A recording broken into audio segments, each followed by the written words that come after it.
Cela faisait 17 ans que l'Agence spatiale européenne n'avait pas recruté de nouveaux astronautes. Le 20 mai dernier, l'agence présentait à son siège parisien les 6 nouveaux sélectionnés. L'Italienne Samantha Cristoforetti, l'Allemand Alexander Gerst, le Danois Andreas Mogensen, l'Italien Luca Parmitano, le Britannique Timothy Peake et le Français Thomas Pesquet.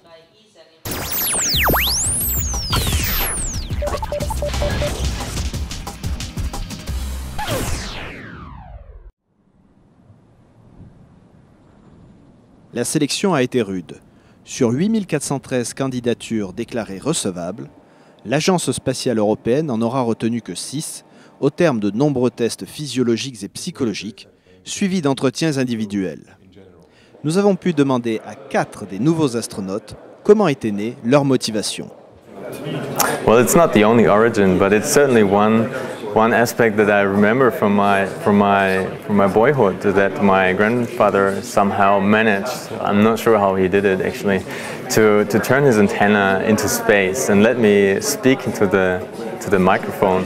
And he transmitted my words into space and let those radio waves bounce back from the surface of the moon. And only a short while, like 2.5 seconds later, I heard my voice in the radio. And as a 6-year-old, this was incomprehensible because for me, a part of myself was on the moon, and that was very fascinating.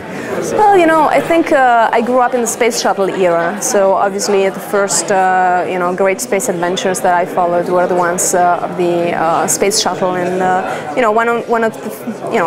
one of the first space shuttle missions I really remember with distinctively, let's say, is the first Hubble repair mission.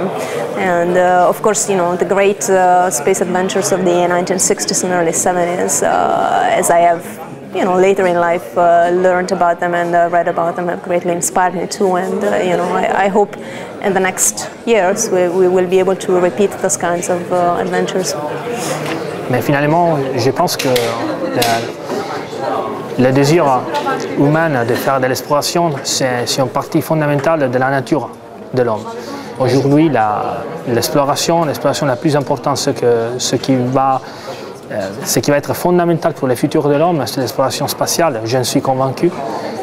Et c'est pour ça que je voudrais donner une contribution, si je peux, une petite contribution à l'exploration spatiale avec l'Agence spatiale européenne. C'est ça, en effet. Andreas Mogensen est le premier Danois à être sélectionné astronaute. Nous lui avons donc demandé ce qu'il ressentait à ce propos.